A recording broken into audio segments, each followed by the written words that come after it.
We are so excited to announce today's YouTube sponsor, Care of. Don't skip it. I know you're about ready to press that skip button. Do not press that skip button. Just give us like 90 seconds and don't press skip. So Care of was actually one of Murder with My Husband's very first sponsors. And because of that, we have loved them forever. They are so cute. If you don't know what Care of is, it's a subscription service that ships high quality personalized vitamins, supplements, and powders to your door every month. Every month, Garrett and I get our Care of vitamins. It comes in the cutest packaging that I will show you right now. It's personalized. It has your name on it. It's so easy. All you do is take a quiz and then it personalizes these vitamins to exactly what you need. Like Payton said, there's supplements, there's vitamins, there's powders. I mean, they're perfect. And they really do come in the cutest packaging. Mm-hmm. Like it makes it so easy to take them because it's so organized. Right.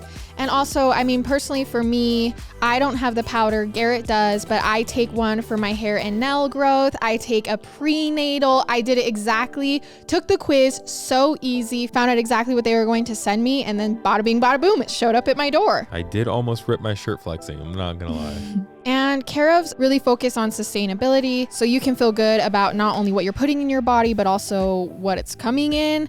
I mean, I'm gonna be honest, Care of really does stand out to me from all of the supplement companies that we've seen. So go take Care of's quiz to find out what's recommended for you. Use our code MWMH for 50% off your first order. And you Holy guys, crap. I know that's a ton. And if you don't want to actually order it, at least go take the quiz to see what you get, because it's curated for you. So you take the quiz, and then if it's something that you're wanting, use our code MWMH for 50% off. Go check it out. Thank you for not skipping the ad, and we love you. Hey everybody, welcome back to our podcast. This is Murder with My Husband. I'm Payton Moreland. And I'm Garrett Moreland. And he's the husband. And I'm the husband. You guys, thank you so much for supporting us. A reminder, if you are wanting bonus content or ad-free content or even early release, you can get that over on our Patreon, or also there's more options for that on Apple subscriptions. Just another way to help support the podcast, and also there's benefits for it. So if you want to check that out, go do. All right, Garrett, are you ready for your 10 seconds this week? I think I'm just happy that it's finally warm outside. It has been warm. Which is amazing because I got so sick of the cold. Mm-hmm. We've been riding bikes. We've been walking. I bought an electric bike from this company called Super 73. If you don't know what it is, you can check it out. It's not a sponsor. I'm just letting you know what we've been doing. What company we bought the bike from. Anyways, it's super fun. It's just an electric bike. And so we've been riding that around. I've been grilling more. Gosh. It's like sometimes I cook really good and I'm like, oh my gosh, I'm the best griller around town. And then at times I grill and I'm like, I suck at this. So I don't know, I'm just dealing with that. Just a battle in between my head with that. But I was going to say about the bikes, we share, like I can ride on the back of the bike. So we just both double up on there and then we just ride around. Nothing about my cooking? Well, he's grilled twice and they've both been really good. Thank you. Also, something else, Payton and I have been going to Raising Cane's a lot. I don't know how many of you, I assume everyone knows what Raising Cane's is, but I know that there's parts of the U.S. that probably doesn't have Raising Cane's. Yeah, I would think so. I would assume so. I would assume we just barely got it. That's true. We did just barely get it. Anyways, we've been craving it. Yeah, we have been. It's actually good. Like I used to be like Chick-fil-A is the best, but I don't think you can compare them. I don't love when people play the comparison game for food unless it's like the exact same food. And I get it. It's both chicken, but I don't know. It just doesn't feel the same. Yeah. So Raising Cane's is amazing. If you're Raising Cane's fans, then I like you because it's actually really, really good. Haven't done anything else to my truck. And the last thing I will talk about is, so Payton and I were in Denver a couple of weeks ago now. Yep. And we didn't tell anybody why we were out there. Mm-mm. Do we want to say like exactly why we were there, or? Yeah. Payton and I actually went out there to collab with some other podcasters / YouTubers. It was Kendall and Josh from Mile Higher, or you might know Kendall Ray from her YouTube channel. And we went out to do some bonus episodes with them, and it was so fun. We got to meet them. We got to talk to them. Sadly, there was some family emergencies and we didn't actually get to record any content with them, but rest assured, we will be doing that soon. We are going to meet up again, but they were just so awesome and so fun. And like also being a true crime fan for as long as I have been, and Kendall Ray doing YouTube for as long as she has in the true crime space, it was definitely surreal. I felt like a true crime fan meeting someone, you know, that I've listened to for so long. And so it was just so fun to like get to meet them. They're so awesome. They have built this just incredible machine and they're huge. So if you haven't checked them out, their podcast is called Mile Higher.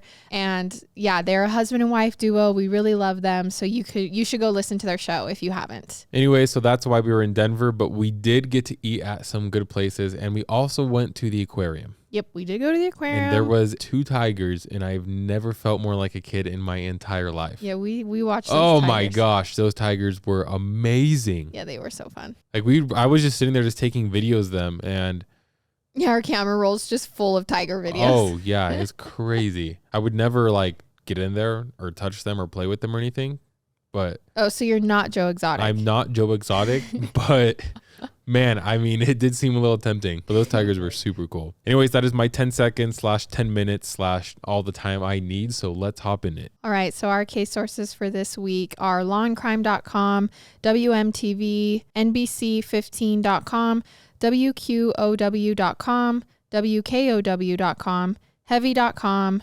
channel3000.com, WBay.com, HNGnews.com, tributearchive.com, madisoncollege.edu, Google Maps, LinkedIn, and Redfin.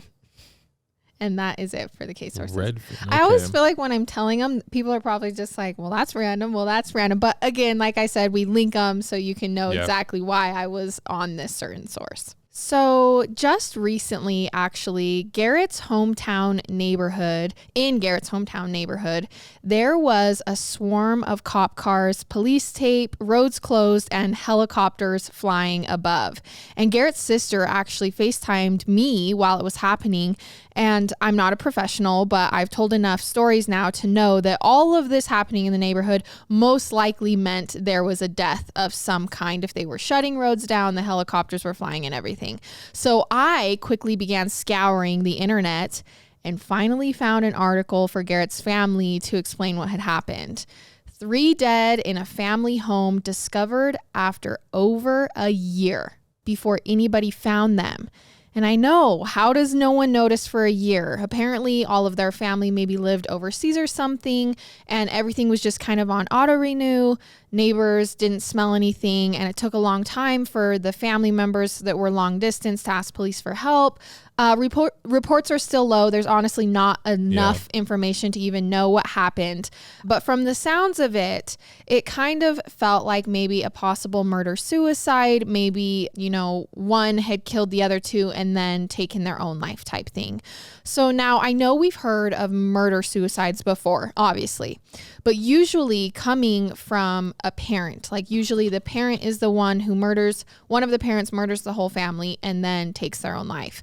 So if the roles are reversed and it's a child who takes the life of parents, I actually feel like normally when we hear this story, they are eliminating the thing that's standing in their way and then just attempt to continue on with their own life. They usually don't end up taking their own life. They just end up killing their parents or killing whoever's standing in their way and then go on like nothing happened. And that is the kind of story we will be covering today. Okay. This is the case of Krista and Bart Halderson. So this week's episode surrounds a family, like I said, the Halderson family, which consisted of mom Krista, dad Bart, their oldest son Mitchell, and their other son Chandler. Krista Ray Halderson was born on January 25th, 1968 in Madison, Wisconsin.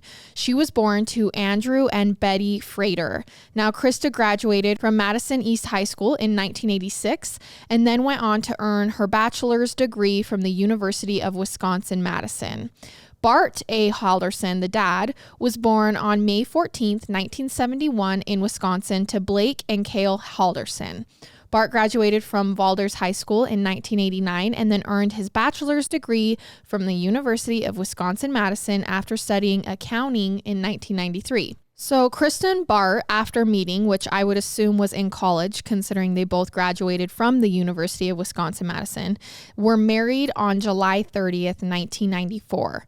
2 years after marriage, they welcomed their first boy into the family, Mitchell Halderson, around September 1996. Then, 2 years later, on March 15th, 1998, Chandler M. Halderson was born in Wisconsin to the Halderson family. Yeah. And around this time, they actually lived in Dane County, Wisconsin. But when the boys reached elementary school age, the whole family moved to Plymouth, Wisconsin. For Garrett, that is roughly 2 hours away. I looked. So Krista Halderson was a stay-at-home mom raising the two boys. And as they got older, she then took a job as a receptionist at a car company because she, was spending less time being a mom. During this time, according to Bart's Facebook page, he says that he's a tax manager at BDO USA. Essentially, he was an accountant who worked on taxes for small businesses. That's what he did. According to Michael, the oldest brother, during high school, Bart, the boy's father, actually worked a lot and was kind of like slightly absent from the family a little bit. Like he was just gone at work, wasn't as involved as Krista was.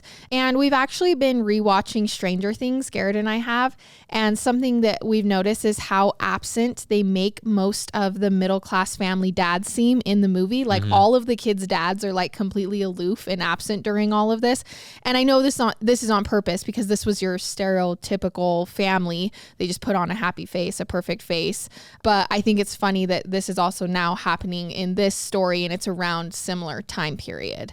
So Mitchell described his mom at the time as the complete opposite of his dad, almost the helicopter parent, which again, we see in Stranger Things as well. The moms are like super involved, like caring about everything.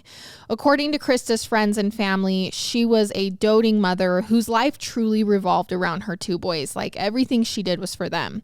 Eventually, as the kids graduated high school, at some point, the Halderson family, who were living in Plymouth, then returned back to Dane County, where they had originally been from, and lived in a home in DeForest, Wisconsin. Now, Dane County, Wisconsin encompasses the city of Madison, which is the state capital. And as of the 2020 census, the population of Dane County was listed at over 560,000 people. Wow.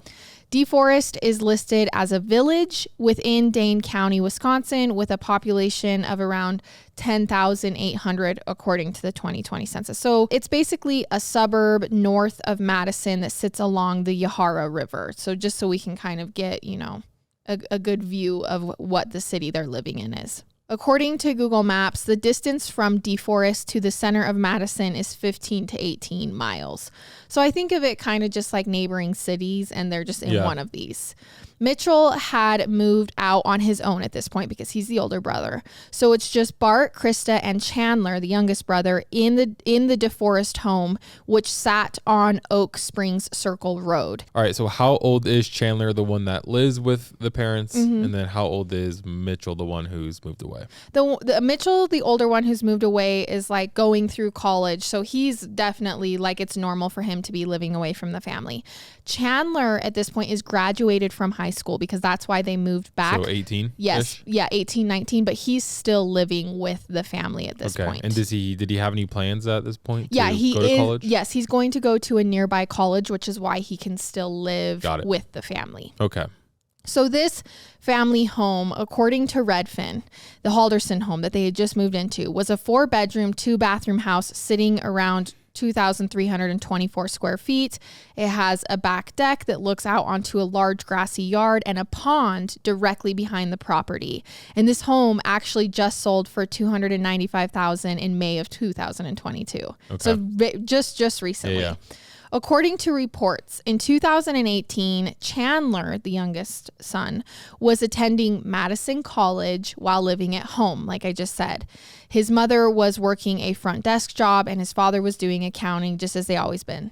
Madison College, or Madison Area Technical College, is a technical college with over 180 training programs and with transfer pathways for students to be accepted to 4-year universities. Madison's programs take anywhere from 1 semester to 2 years to complete, but no degree that would take longer than 2 years because the main objective is to go here and then eventually go on to a 4-year college. So Chandler first enrolled in 2018, and during his time at college, he had told his parents about all of his achievements that was happening while he was going to this 2-year college, even showing them emails from Madison College staff to prove how well he was doing. He had won awards while studying in the solar program and had even just recently been accepted onto the police scuba diving team.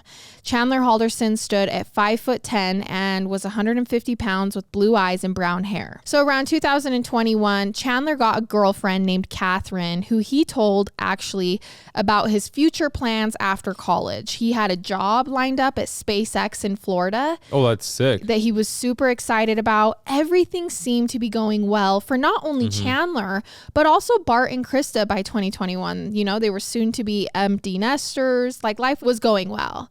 But like I said, it only seemed to be. On Wednesday, July 7th, 2021, around 11:25 a.m., now 23-year-old Chandler Halderson walks into the Dane County Police Station. He reports his parents missing to the Dane County Sheriff's Office, 53-year-old Bart Halderson and 50-year-old Krista Halderson. Okay. Which is interesting because I feel like it would take a lot for me to report my parents missing. I could be wrong. Not if you were living with them. True. Because at this point, he still is. Yeah, I guess so. I don't know. I guess I'm just trying to think, like, what would it take for me to actually go in? Like, it'd probably take 4 to 5 days. Well, so Chandler tells police that he lived with his parents in the village in Dane County, but he hadn't seen both of his parents since they left the house on Friday morning, July 2nd, 5 days earlier. Okay, so it's about right. Right. He claimed that his parents had gone with another couple that he didn't know to visit their family cabin in Langlade County for the 4th of July weekend. He said the other couple picked them up around 6 a.m. and that his parents were, according to the criminal complaint, quote, going to be going up to the cabin to work on a water pump and a fire pit, which had possibly been damaged by a recent storm, end quote. This cabin is located in White Lake, which is just a few hours north of the Halderson family home. Chandler told police that his parents never came home.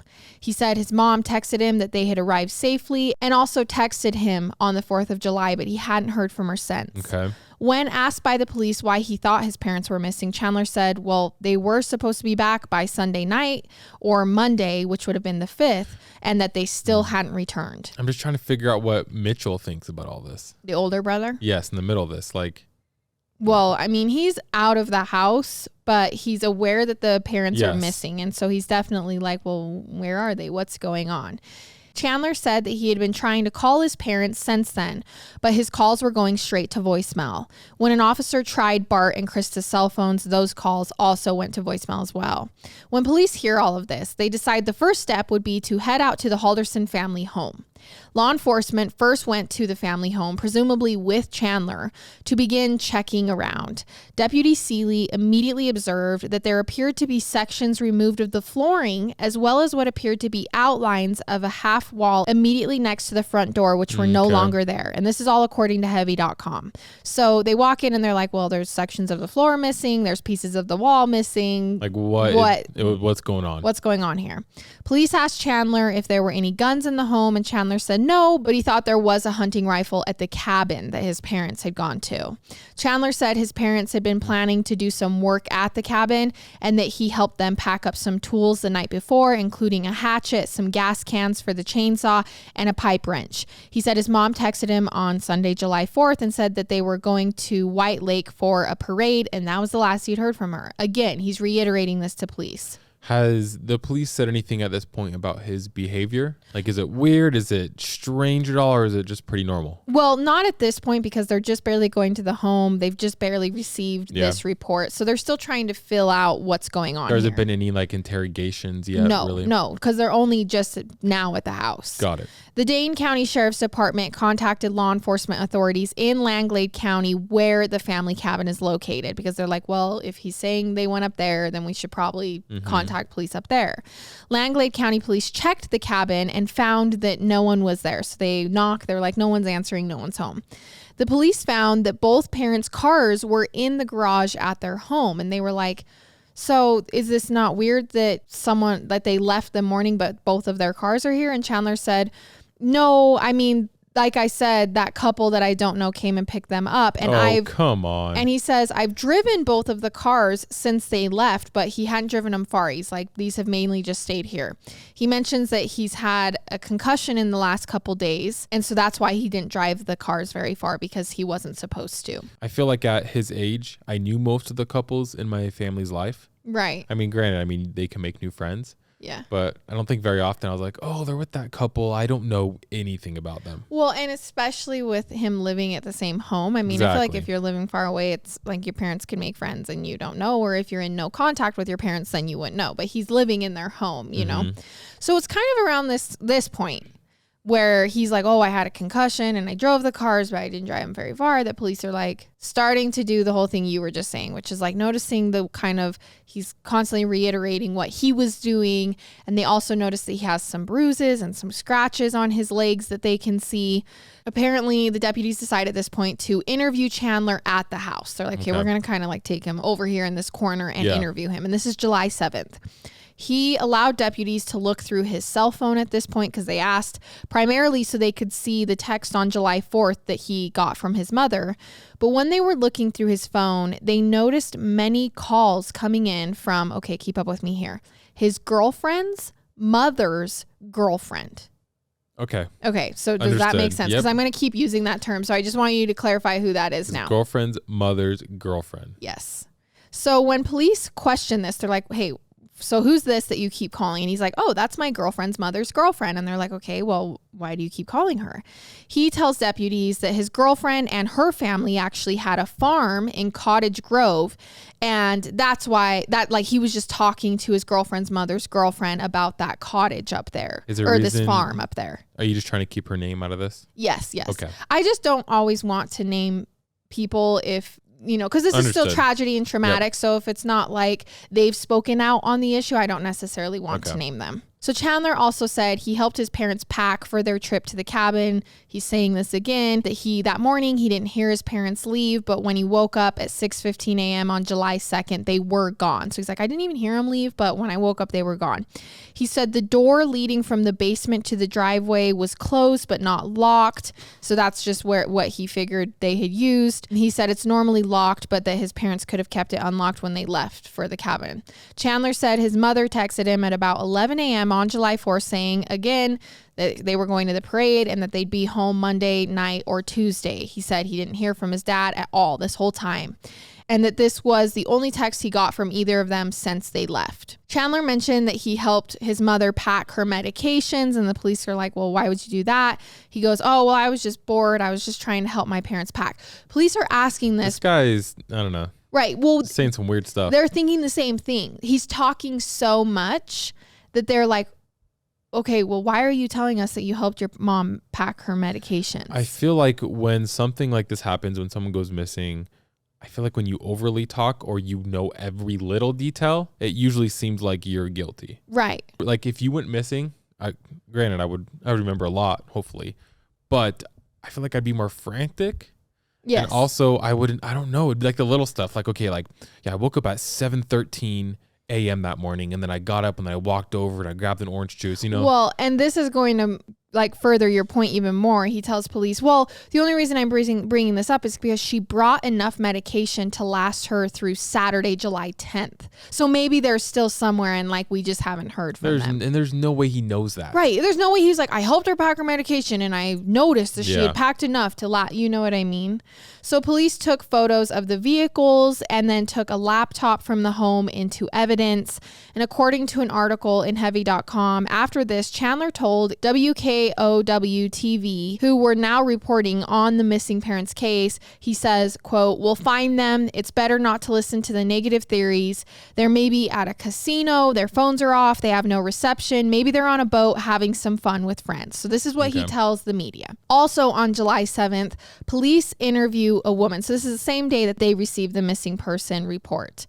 They interview a woman. Now, I'm assuming it's the neighbor. Sources didn't clarify, but that's what I'm going to assume is it was a neighbor. And she says she invited Chandler to their home for dinner after police left the Halderson home that day. So after they came that morning and searched and left and and Chandler spoke to the media. She invited him over, and now she's talking to police later. Okay. She reported to police that several parts of Chandler's story about his parents going to the cabin were very out of character for them, that they had gone with another couple that Chandler didn't know. She was like, that's weird. It's not like they had a ton of friends. This is strange. She also says that Chandler said they had brought a large amount of cash with them. And she's like, they were cheap. They were not the type of couple to just go blow cash at a casino. Like, this is also strange. And then he also said that they brought a lot of alcohol with them. And she's like, they weren't drinkers. Mm-hmm. Like, it's not like these guys drank every night. She just told police, all of these details seem a little weird. She also said it was out of character for the mom to be so out of touch with Chandler, because if you remember, she's a helicopter mom. Yeah. She's doting. And even though Chandler's 23, like, the fact that he's still living at home is because Krista is okay with this. She's a doting mother. Like, she likes to take care of her kids. And so she's like, this is weird that he only received one text from them the whole time they were gone. Police at this point speak with someone from Krista's workplace as well, who says, you know, Krista's very responsible and that her not showing up to work was very unusual for her, and that she hadn't actually been to work since July 1st, which matches up with Chandler's theory, except for the fact that if Krista and Bart were going out of town, she would have let her work know, hey, I'm going out of town and I'm not showing up to work. Instead, she just literally didn't show up to work, like, without even telling anybody. Police began canvassing the neighborhood and asking neighbors if they noticed anything suspicious over the last few days. One neighbor mentions noticing that the small windows on the garage door were open, which she'd never seen before. She's like, those open, I guess, and they've been open, but I've never seen them open before. And it's not clear when this was, but this was presumably around July 1st while the parents were at the cabin. On July 7th, the police also interviewed Chandler's girlfriend, who said that she'd been with him many times from July 1st on. So since the parents have been at the cabin, she's spent a lot of time with Chandler. By July 8th, the investigation was in full swing, and needless to say, police were already pretty suspicious about Chandler. His behavior, his story, what the neighbors had said, kind of everything going on. They were just kind of a little on edge about him. Okay. They decided on this day, after noting that Chandler had been in heavy contact with his girlfriend's mom's girlfriend about the farm at Cottage Grove, that they were going to go around and look at it. They were like, why is he so interested in this farm? We're going to go check it out. Like, we've talked to the girlfriend's mom's girlfriend. We're going to go see what this was all about. I just can't believe that. I know we're going to get to it, but if Chandler killed them, which obviously all signs are pointing to that he did, like, why? Why would you kill your parents? Right. So the police make their way up to the rural Cottage Grove land and onto Chandler's girlfriend's mother's girlfriend's property. Cottage Grove is about 16 miles southeast from the Halderson home, so it didn't take long.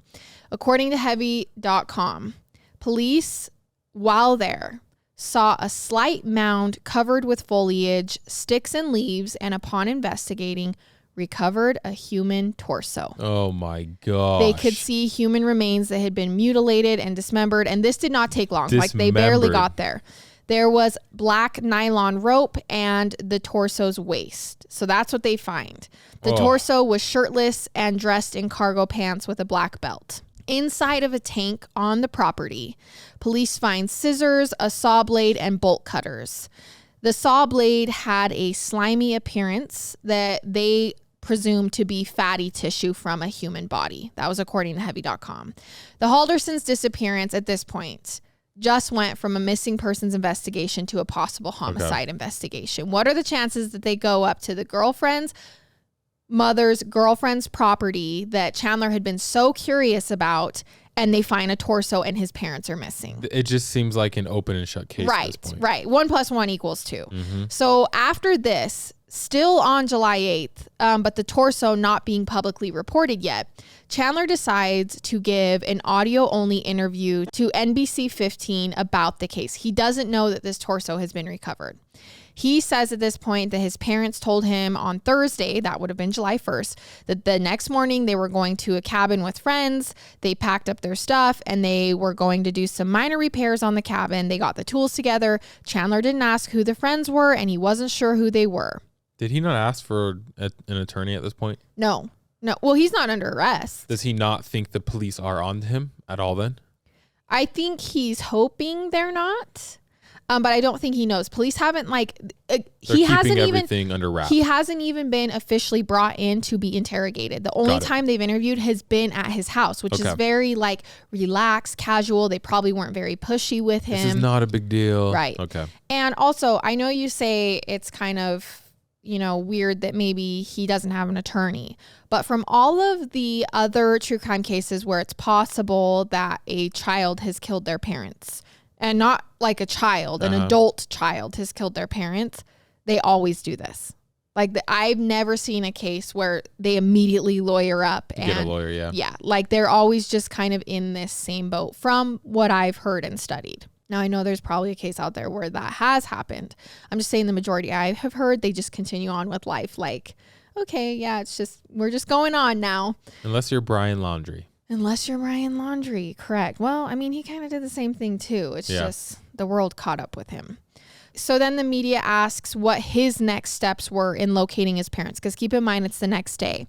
And Chandler says that he's trying to get the word out on their disappearance by talking to the news and making Facebook posts. He mentions that the sheriff went out to the cabin that they were supposed to be at yesterday, which would have been July 7th, but that they found no one there. Chandler says that apparently his parents did make it to the cabin because he received a text on Sunday, July 4th from his mother, says they made it and they were going to the parade. So he's like, I know they made it there, but they're not there now. So what about the text? Was this confirmed?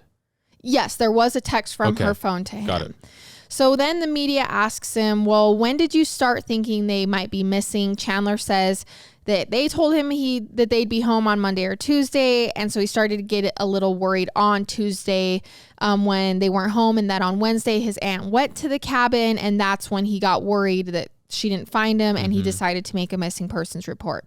He said he filed that on July 7th, which would be the day before. The media asks, how are you moving from day to day? He responds, the neighbors got me pizza. My brother should be going to the cabin today to check. We're just keeping busy. As long as we're busy, we're not going to overthink. He says that his parents, again, could just be on a boat somewhere with a few drinks, that there, might not be any reception on the boat. So they're just hoping for the best. Chandler said that reception was not too good at the cabin on busy days, so he clarified that the text he received that he got on Sunday morning, July 4th, could have been sent earlier, like when they got there, but it had just come through. Okay. After this interview, Chandler Halderson is brought in for questioning by police, because keep in mind, they found the torso from the time he's doing this interview. So they officially bring him in for questioning, and they tell him, we found human remains at the Cottage Grove property, your girlfriend's mother's girlfriend's property or family property, whatever. And they interview him about it. And that interview basically ends with him being put under arrest, them believing full well that they have found the person who's done this.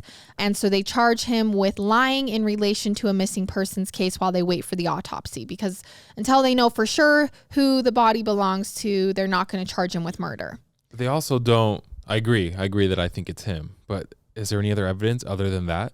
No, but I mean, that's still pretty good evidence. Yes, I would say that's almost even more than circumstantial. I mean, I'm sure it's classified as circumstantial, but he's connected to the property. He's been texting people about the property. And then if it is his parent, that's pretty solid evidence. So they tell Chandler at this point, hey, we're placing you under arrest. We think you killed your parents, and we know why you did it.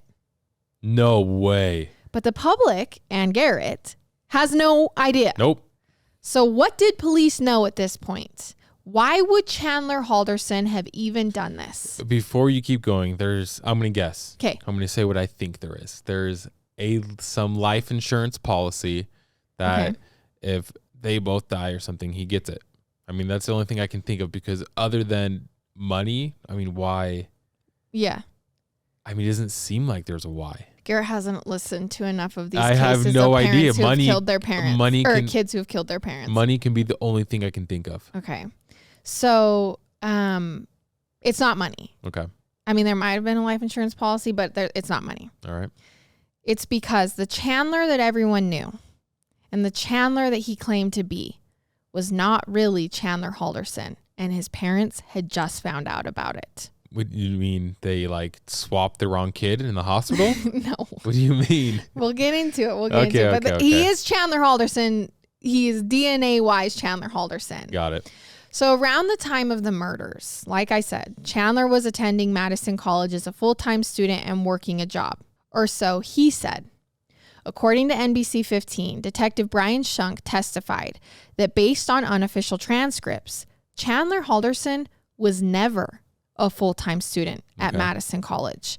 In spring of 2018, Chandler enrolled at Madison College. In summer of 2018, Chandler enrolled in some classes and then withdrew from others.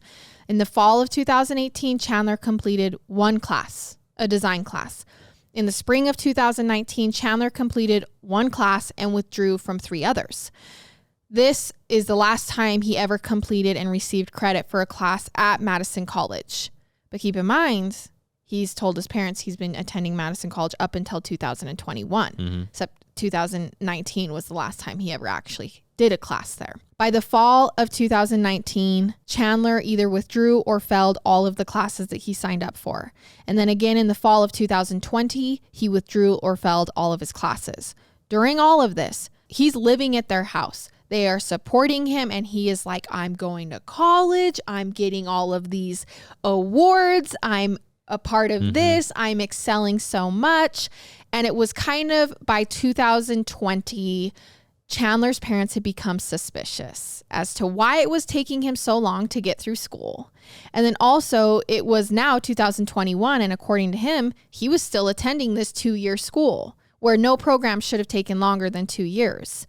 So finally on June 29th, 2021, after much back and forth with his parents kind of about, okay, well, you know, he's like, well, I only have 2 more classes. I only have 1 more class. I'm just living off of you guys for now. And they're like, well, what about your SpaceX job? And what about he lied about your police scuba diving gig? Up. And he's like, well, it's fine. It's fine. I just need a little bit more time. And they're like, Chandler, college was only supposed to take 2 years. What's going on? Why is it taking you? Mom, leave me alone. Like this is this is the atmosphere. So they're going back and forth. And Bart at this point is kind of like, Chandler, you need to get on with your life. Like you've only gone to a 2-year college. It's been 3.5 years, like you almost 4, you need to be doing something. We need to be seeing something from this. And he's showing them the emails and the letters from the college. And he's like, trust me, I am. So finally on June 29th, 2021, after this much back and forth, Bart Halderson decides to call Madison College himself and try to figure out why it's taking him so long to get through school. And kind of how close he was to graduating. This was his question. And according to the prosecution in this case, Bart actually had to pretend to be Chandler during this phone call in order to get the information about Chandler's transcript. And I only say this to prove to how suspicious he was, because he wouldn't lie and pretend to be his son unless he really was concerned about what was going on. It was a Madison College service representative named Omar who spoke to Bart on June 29th. This is just 2 days before Bart and Krista disappear. It was during this phone call that Bart realized just how bad Chandler had been lying to them over the past 3 to 4 years. Omar informed Bart that Chandler couldn't receive his official transcript because he owed the school more than $2,000 in unpaid tuition. Okay. He also told Bart, who's pretending to be Chandler, that he was confused because Chandler, who he assumed he was talking to, had never been admitted into the solar program at all. So what award or certificate of completion was he even talking about? So Chandler had told his parents he had won this big award for completing the solar program. And Omar's like, he was never even enrolled in the solar program. This is when Bart decided to ask Omar if a man named Daniel Speech and a woman named Alyssa Brandt were employees at Madison College, because these were the employees that he had been emailing about Chandler's college when he was starting to get suspicious. And these were the people that Chandler had told him to email. And a confused Omar told Bart, no, these people, number one, aren't even employees. They don't even exist at Madison. So Chandler had fully made these people up, created emails to talk to his dad with, pretending to be other people. He's doing more work pretending not to go to school than if he just went to school. Yeah. So it was after this conversation and the reality of the lies that Chandler had been keeping up the past few years that Bart sent his son a text that read, I spoke to Omar. He followed it up with another one that said, I'm ready when you are. Okay. So kind of like, hey, son, we've got to just confront come clean, this. Man. Just come clean. Like this has been 3 to 4 years. You've been living off of us.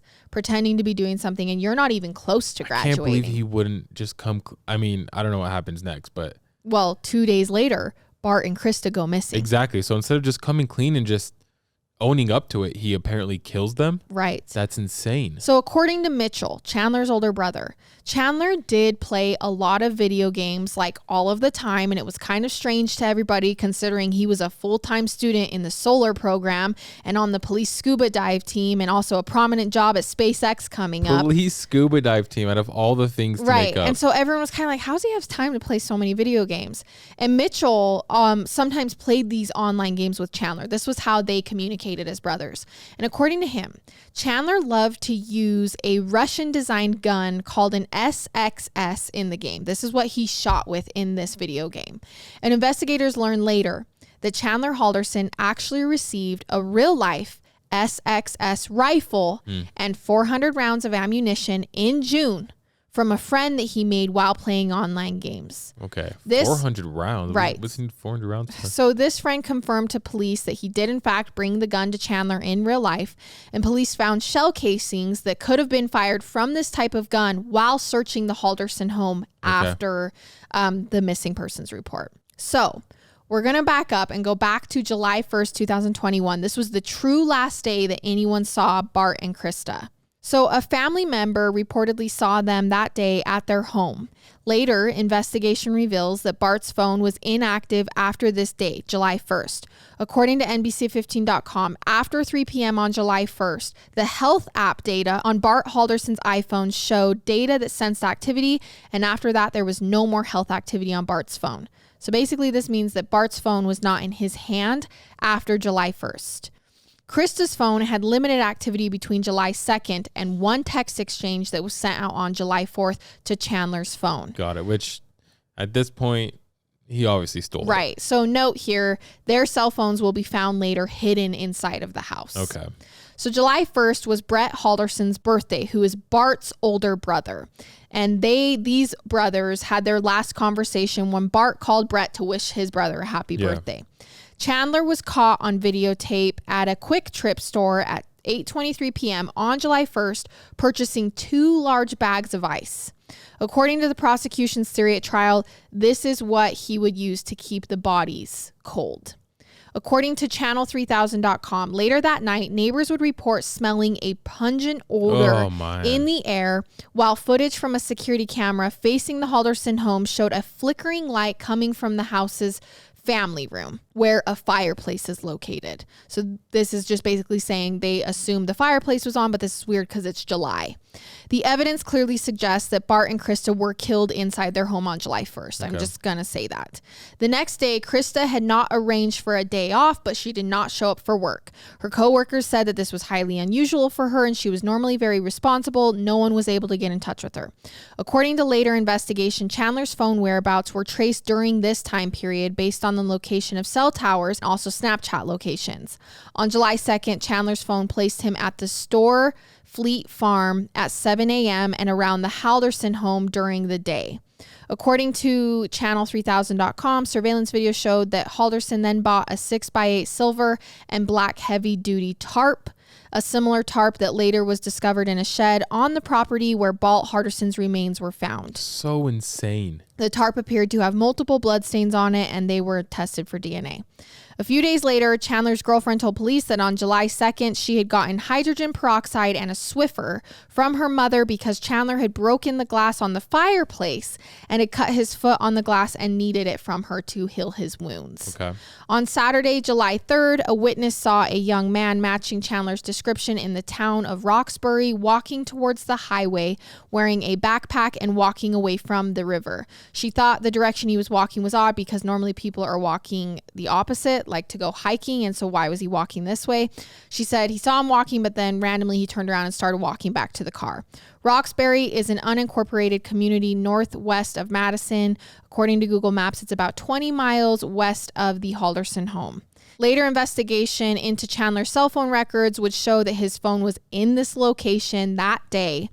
Also in the family home, and then also around the Portage area. Snapchat locators placed his phone in the town of Roxbury, and these pings would tie him later to the case because body parts would be found in every single one of these places. Oh my gosh, he spread them. Okay. Which would explain why only that's originally a torso was found. Oh, that's so disturbing. By Sunday, July 4th, Chandler reportedly enjoyed the day, attending a barbecue at his girlfriend's family's friend's house at Cottage Grove, where the body was later found. How do you hear your parents and just go, yes. Right. Like, I did it. And now I'm going to go celebrate. Yeah, I don't understand that. And also on the same day, a coworker was concerned about Krista, who hadn't showed up to work, and got in touch with Chandler. Said, "Hey, have you seen your mom?" And he said, "Well, he'd gotten a hold of his parents and everything's fine." He said, "Yeah, I've been talking to my parents every single day. Everything's fine." So he told a coworker this, and he says they're expected back on Tuesday. By Monday, July 5th, one of Krista's coworkers who'd been trying to get in touch with her since July 2nd went to the residence on Oak Spring Circle to check on Krista. The witness noted that both vehicles were in the garage, which seemed unusual given that, according to Chandler, they were supposed to be out of town.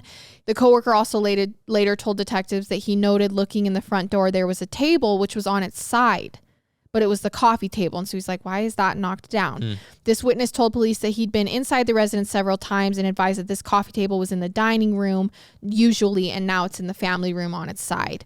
This witness and another individual who'd shown up at the house also looking for the Haldersons knocked at the door and windows for a few minutes. Chandler finally answered the door half naked and looked like he'd just gotten out of the shower. The witness noticed gauze or a bandage on Chandler's foot. Chandler told these witnesses that his parents had been picked up around 5 a.m. the day they left to go to the cabin, and that's why both cars were still there. And when the witness asked him about his foot, Chandler said he'd cut his foot on the fireplace and he'd gotten blood everywhere.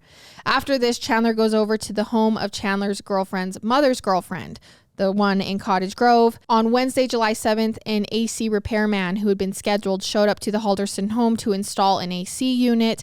The appointment had been set up by Bart. No one answered the AC guy's knocks on the door, and then Chandler showed up at the house driving a Subaru. So neither of the parents' cars. And I think it was a car that belonged to his girlfriend's family of some kind. The AC guy reported that there was some weird pauses in the conversation on Chandler's part when he started talking to him, and he said, "Oh, I know my parents originally scheduled you, but they've changed their mind." The AC guy also noticed that a vent of some sort was covered with tape, which struck him like that's concerning, like you shouldn't cover a vent up.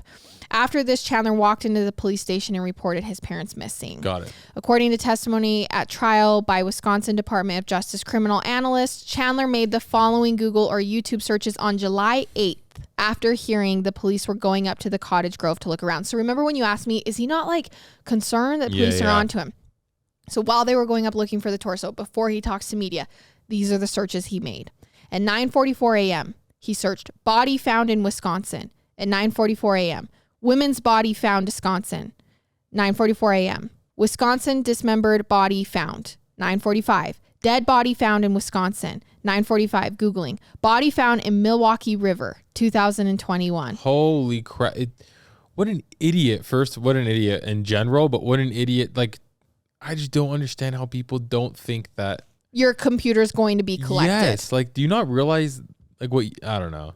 And then know how to explain it. At 3:12 p.m., so later that day, he searches Bart and Krista into Google.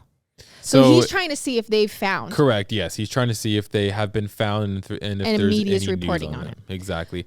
Also, it's crazy. He's searching other places that the police haven't even looked yet. Yep. So he's literally giving away where he's hidden body parts. And like I said, his phone pings and his Snapchat locations will later tie him to everywhere where the bodies were found. Got it. So as this was happening, police are obviously discovering the torso at the Cottage Grove property.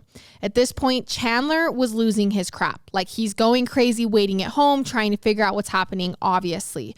So anxious and his thoughts eating him alive, Chandler called the police saying that he found some spare keys for the cabin. I'm only including this because he's inserting himself into the investigation in hopes of them providing details or updates. Yeah. So he's calling with pointless information in hopes that they'll say, we found a body. He said that the previous Wednesday, which would have been June 30th, the day before his parents disappeared, was a bad day because his dad was watching Wheel of Fortune and got really angry when Chandler broke the glass of the fireplace. And that he had hurt himself trying to clean it up. Again, this doesn't make much sense. other than the fact that he's trying to find an excuse to fish out information or explain some injuries on his body. He's obviously nervous and desperate. Around 3:30 p.m. on July 8th, Chandler called the police asking about the 2 police cars that were sitting outside of his home. And while on the phone with police, he says, oh, wait, there's 4 now. Police are like trying not to tip him off that, okay, they've found the torso at this point, and so that's why there's police outside. So they say, oh, it's just a shift change. We're just waiting outside to see if your parents show up. But again, this is him trying to micromanage and figure out if he's a suspect. Why are these cars sitting outside? What's going on? So after this, Chandler gives the audio interview to the media, and then the Dane County Sheriff's interview Chandler at the sheriff's office on video for 2 hours. And at one time stamp, apparently after invoking his right to an attorney, which means they're no longer allowed to interview him, Chandler made some unsolicited comments about wanting to tell the police everything, that they didn't know the whole story, and that he didn't feel bad about what he did. Okay. Detective Shunk told Chandler during the interview, we know your parents are no longer with us and we know the reason why. He also said your parents never made it to the cabin and you know that and we know that. They then placed him under arrest after the 2 hours of questioning. So on Saturday, July 10th, the autopsy of the torso begins, which positively identified the torso as missing Bart Halderson's. It says there is one wound which enters through the abdominal cavity, hits the spinal cord, and fragments widely. The hemorrhaging was not consistent with suicide. The fragments found were that of a high-velocity projectile from a rifle. The medical examiner determines that this would have been a fatal injury. By Monday, July 12th, Krista Halderson is still missing. Chandler appeared in court for a preliminary hearing on the original charge relating to his father. This court is located in Madison. 3 new counts, including first-degree homicide, were filed by the DA's office against Chandler relating to his father's murder.